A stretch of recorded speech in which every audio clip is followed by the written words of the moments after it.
성부와 성자와 성령의 이름으로 말씀드립니다. 편히 앉으시기 바랍니다.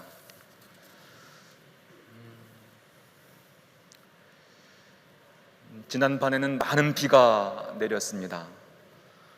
이렇게 우중에도 주님의 집을 향해 나오신 여러분 모두를 주님의 이름으로 환영합니다. 코로나 방역 지침이 완화되었지만 수도권은 여전히 방심할 수 없는 상황입니다.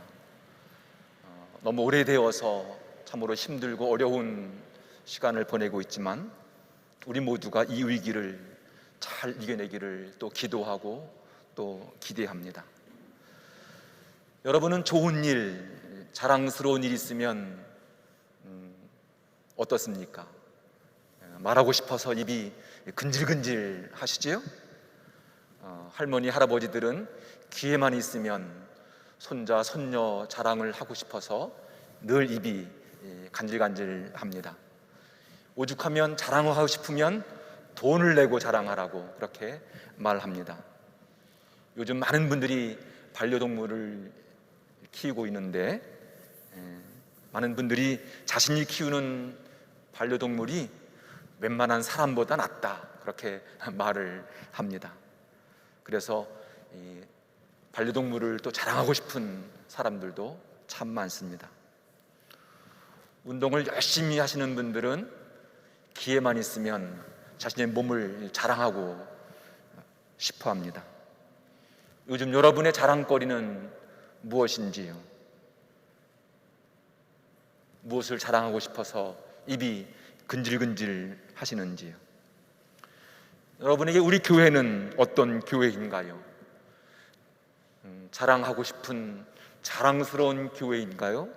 아니면 부끄러운 그런 교회인가요? 바울로 사도는 많은 교회를 세운 전도자입니다. 고린도 교회는 바울로가 세운 교회 가운데 하나였습니다. 하지만 고린도 교회에는 바울로파, 베드로파, 아폴로파, 예수파 많은 분파로 갈라져서 갈등이 심각했습니다.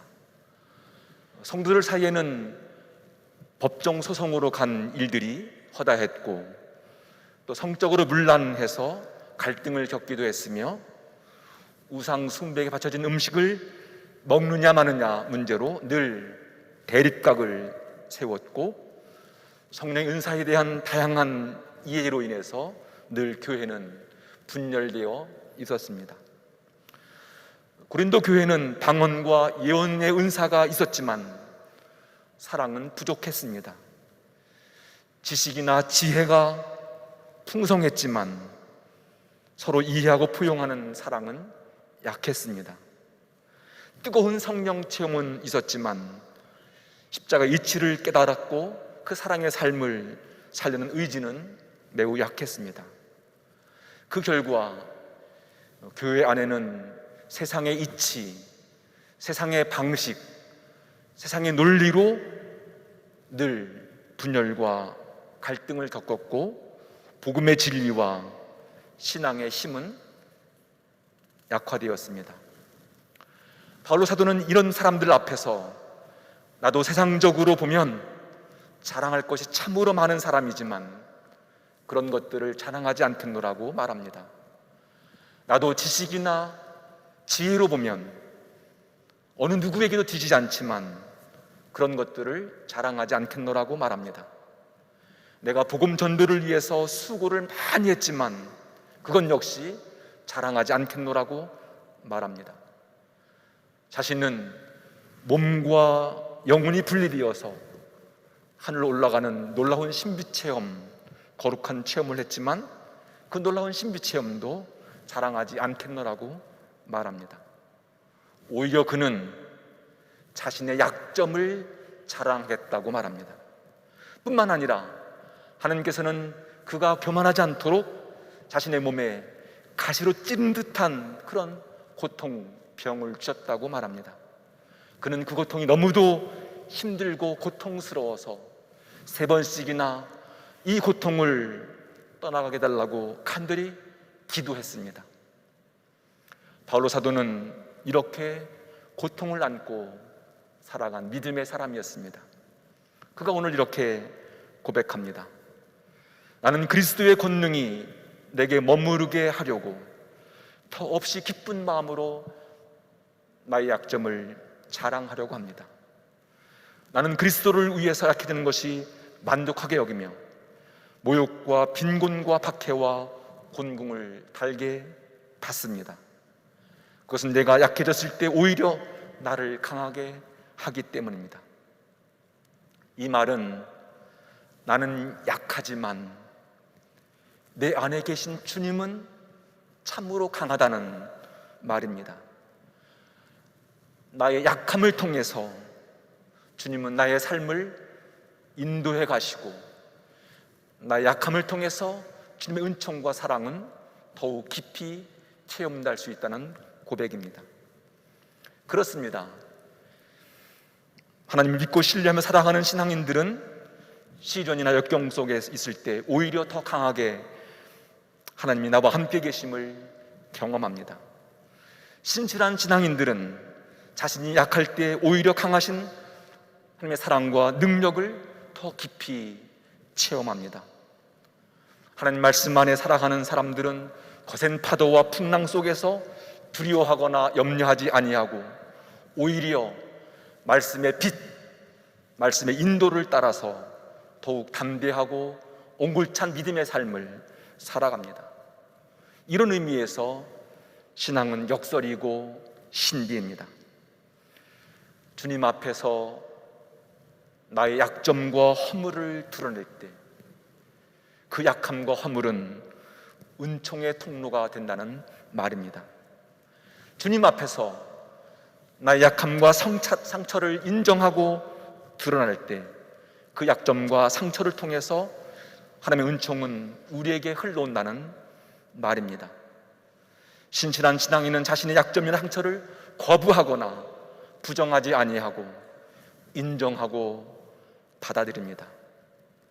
그럴 때 하나님은 그 약함을 치유해 주시고 새로운 은총을 베풀어 주십니다.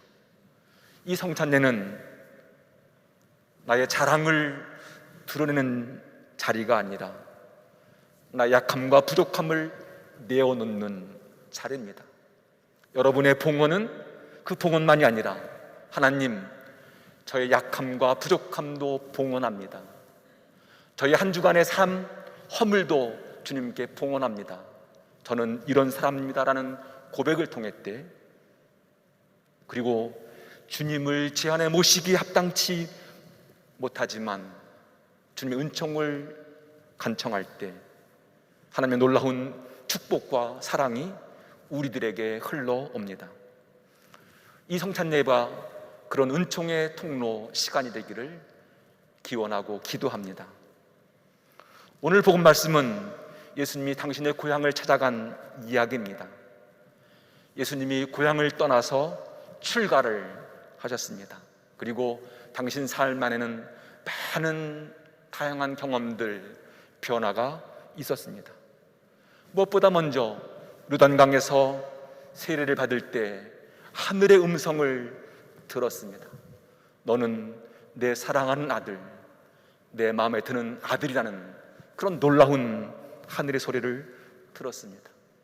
그리고 광야에 나가셔서 40일 동안 기도하시면서 출애굽 하나님을 경험했고, 그리고 그 놀라운 은총의 경험으로 모든 유혹을 이겨내셨습니다. 예수님은 그런 힘든 고통의 시간을 통해서 나를 향한 하나님의 뜻이 무엇인지를 분명히 하셨고, 무엇을 위해서 어떻게 살아가는지를 아셨습니다. 그리고 그 뜻을 펼치기 위해서 세상으로 나가셔서 당신의 마음에 든 제자들을 택하여 부르셨습니다. 오늘 복음은 당신의 사랑하는 제자들을 데리고 고향을 찾아가시는 이야기입니다. 동네에는 이미 예수님에 대한 소문이 쫙 퍼져 있습니다. 그 소문에는 좋은 소문도 있고 나쁜 소문도 있습니다. 좋은 소문은 예수님이 놀라운 능력으로 병자들을 고쳐주시고 많은 군중들이 따르고 있다는 겁니다. 나쁜 소문은 예수님 마귀가 들렸거나 혹은 마귀의 힘으로 병자를 고쳐주고 마귀가 들렸다는 그런 소식입니다. 더 직설적으로 표현하면 예수가 미쳤다 하는 이야기입니다. 예수께서 고향을 찾아가셨지만 고향 사람들의 반응은 썩 좋지가 않습니다. 회당에 설교를 하자 사람들은 이렇게 말합니다. 저 사람이 어떤 지혜를 받았기에 저런 기적을 행하는 것일까? 그런 모든 것이 어디서 생겨났을까? 놀라면서도 저 사람은 그 목수가 아닌가? 그 어머니는 마리아요, 그 형제들은 야고보, 요셉, 유다, 시몬이 아닌가? 그의 누이들도 다 우리와 같이 여기 살고 있지 않은가? 이렇게 말하면서 도무지 예수를 믿지 않았다는 겁니다. 고향 사람들은 예수님이 누군지 알고 있습니다. 어린 시절을 어떻게 보냈고, 가족은 누구이고, 얼마나 가난한 집안이고, 예수님의 과거를 다 알고 있습니다. 고향 사람들은 예수님에 대한 과거의 경험들, 자신들의 생각과 고정관념과 그 틀에 머물러 있습니다. 고향 사람들은 요셉의 아들이 아니라 마리아의 아들이라고 표현합니다. 이 표현은 한마디로 그는 애비 없는 자식이라는 그런 모욕적인 표현입니다. 이렇게 자신들의 고정관념, 생각, 선입견에 갇혀 있었기에 예수님과 더 깊은 관계, 인격적인 만남은 이루어지지 못했습니다. 우리의 생각이나 마음, 우리의 눈이 과거에 머물러 있으면 우린 주님과 새로운 관계를 맺을 수가 없습니다. 우리가 이미 다 알고 있다는 그 생각에 머물러 있으면 우리는 새롭고 올바른 배움과 깨달음을 얻을 수 없습니다. 결국 예수께서는 거기서 병자 몇 사람에게만 손을 얹어 고쳐줄 뿐 다른 기적을 행할 수 없었다. 그리고 그들에게 믿음이 없는 것을 보시고 이상히 여기셨다. 그렇게 복음서는 전합니다. 그럼에도 불구하고 예수님은 하나님 나라를 향한 행진을 멈추지 아니합니다. 오히려 더 적극적으로 12 제자를 파송하시면서 하나님 나라 운동을 전개하십니다. 예수님은 제자를 파송하시면서 세상 사람들이 믿고 의지하는 것, 자랑스럽게 여기는 것, 그것이 아니라 오히려 하나님을 믿고 의지하고 신뢰하는 방식으로 가라고 말씀하십니다. 지팡이 위에는 아무것도 지니지 말라. 먹을 식량 자루도 전대의 돈도 지니지 말라. 신발은 신고 있는 그대로 신고 속옷은 2벌 이상 껴입지 말라고 하십니다. 이 모든 표현들은 우리가 소중히 여기는 것들, 있으면 힘이 되는 것들, 그런 것들을 믿거나 의지하지 아니하고 오직 주님만 믿고 가라는 말입니다. 오직 하나님을 믿고 신뢰하여 내가 원하는 그 삶의 길을 걸어가라는 말입니다. 저희들은 이렇게 파송되었습니다. 그리고 그 결과는 참으로 놀랍습니다. 저희들은 회개하라고 가르쳤고 많은 마귀들이 쫓겨났으며 수많은 병자들을 고쳐주었습니다. 예수님의 고향 사람들은 주님을 거절했지만 12 제자를 통해서 하나님 나라는 들불처럼 온 동네로 퍼져나가고 있음을 우리에게 보여주고 있습니다. 여러분들도 마찬가지입니다. 여러분들이 오늘 이곳에서 받은 그 은총의 경험들, 파송의 명령들을 여러분이 만나는 사람들을 통해서 그 놀라운 사건들을 전하라는 말씀입니다. 어제에 활활 타고 남은 재가 가득 쌓여 있으면 불을 지필 수가 없습니다. 오늘 활활 타는 불을 원하면 어제의 재를 다 끄집어내어서 제거해야만 활활 타는 불을 지필 수가 있습니다. 어제, 그제 배불리 먹었다고 해서 오늘 굶는 사람은 없습니다. 우리는 과거의 놀라운 체험이나 과거의 신앙으로 살아가는 사람들이 아닙니다. 우리는 언제나 오늘의 주님, 오늘 내가 새롭게 만난 그 주님과 함께 살아가는 믿음의 사람들입니다. 어제의 경험은 어제의 경험으로 족합니다. 어제의 은총은 어제 나를 위해서 필요한 은총의 경험이었습니다. 어제 본 성사 말씀은 어제 나를 위해서 필요한 성사 말씀이었습니다. 어제 열심과 어제 활동과 어제 생각에 갇혀 있으면 우린 새로운 주님을 만날 수가 없습니다. 신실한 신앙인은 언제나 매일 창조의 첫날처럼 새로운 주님을 만나고 새로운 주님과 함께 새로운 인생길을 살아갑니다.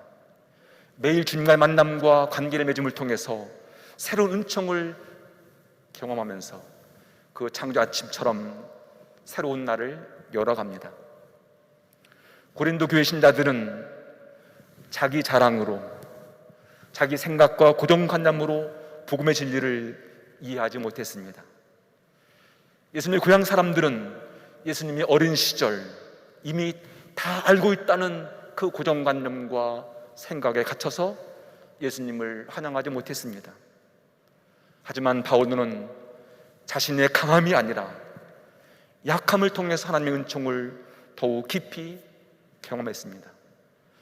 예수님으로부터 파송받은 제들은 오직 주님을 믿고 신뢰함으로 주님이 행한 일을 행했고 그 일들을 통해서 놀라운 하나님 나라를 전했습니다.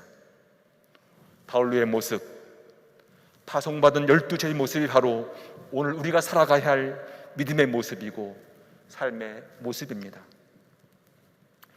2021년 하반기를 시작합니다. 여러분 어떤 마음으로, 어떤 다짐으로 이 후반전 시작하고 계신지요?